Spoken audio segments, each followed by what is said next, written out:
साथियों, आज जो बदलाव हम स्पेस सेक्टर में देख रहे हैं, वो भारत में हो रहे स्टार्टअप रिवॉल्यूशन का हिस्सा है। बीते एक दशक में अलग अलग सेक्टर्स में स्टार्टअप्स का नया दौर शुरू हुआ है।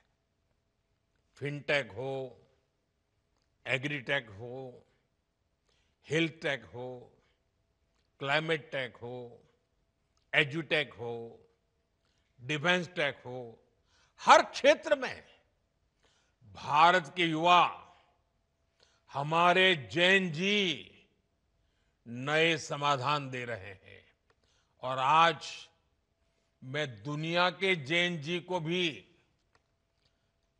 बड़े आत्मविश्वास से कह सकता हूं कि अगर जैन जी के लिए सच्चे अर्थ में कहीं से प्रेरणा मिल सकती है तो भारत के जैन जी से मिल सकती है। भारत के जैन जी की जो क्रिएटिविटी है, भारत के जैन जी की जो पॉजिटिव माइंडसेट है, भारत के जैन जी की जो कैपेसिटी बिल्डिंग है, ये अपने आप में पूरी दुनिया की जैन जी के लिए आदर्श बन सकती है। आज भारत दुनिया का तीसरा सबसे बड़ा स्टार्टअप इकोसिस्टम बन चुका है। एक समय था जब स्टार्टअप का मतलब केवल कुछ बड़े शहरों तक सीमित था, लेकिन आज भारत के छोटे छोटे शहरों और गांवों से भी स्टार्टअप निकल रहे हैं। आज देश में 1.5 लाख से अधिक रजिस्टर्ड स्टार्टअप्स है। अनेकों स्टार्टअप्स यूनिकॉर्न बन चुके हैं। साथियों, आज भारत केवल एप्स और सर्विसेज तक सीमित नहीं है।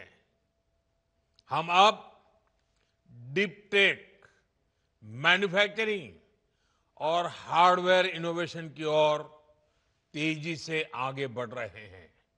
Thanks to Jain ji. आप सेमीकंडक्टर सेक्टर का ही उदाहरण लीजिए।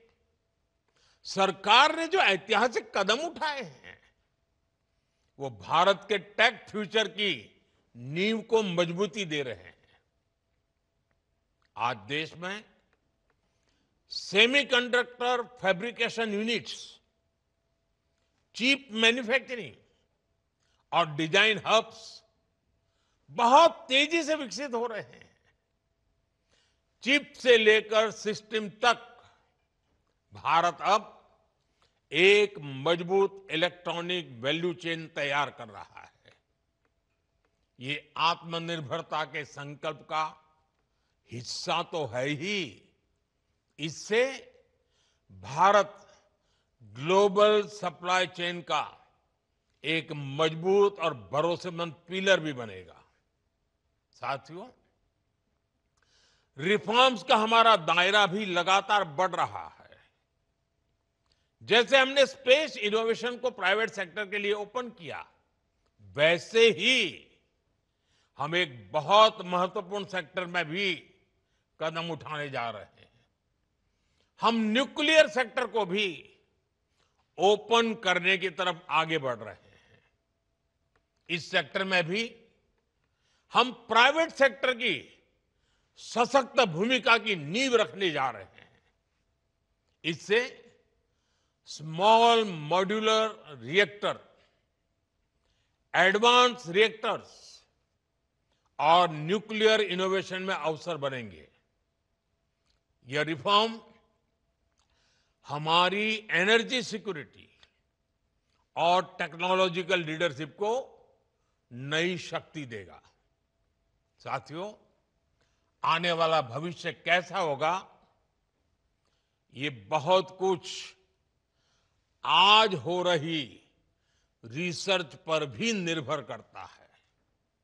इसलिए हमारी सरकार का बहुत जोर युवाओं को ज्यादा से ज्यादा रिसर्च के मौके देने पर भी है। हमने राष्ट्रीय अनुसंधान फाउंडेशन का गठन किया है, जो आधुनिक रिसर्च के लिए यूथ को सपोर्ट करता है।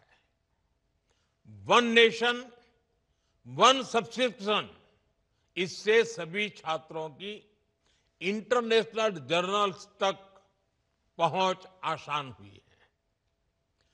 1 लाख करोड़ के रिसर्च डेवलपमेंट और इनोवेशन फंड से देश भर में युवाओं को बहुत मदद मिलने वाली है। हमने 10,000 से अधिक अटल टिंकरिंग लैब भी खोली है, जो स्टूडेंट्स में रिसर्च और इनोवेशन की भावना जगा रही है।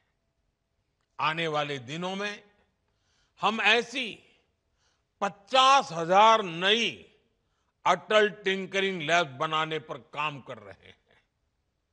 सरकार के ये प्रयास भारत में नए इनोवेशन की बुनियाद बना रहा है।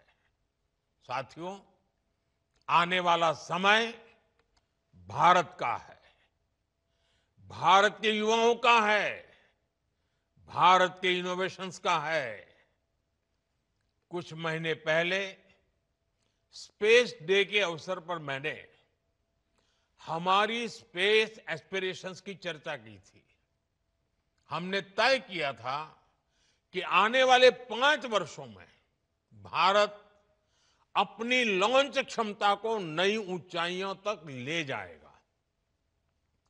हमने ये भी निश्चय किया था कि भारत के स्पेस सेक्टर में 5 नए यूनिकॉर्न तैयार होंगे। स्काईरूट की टीम जिस प्रकार आगे बढ़ रही है, उससे ये तय है कि भारत अपने हर लक्ष्य हासिल करके रहेगा।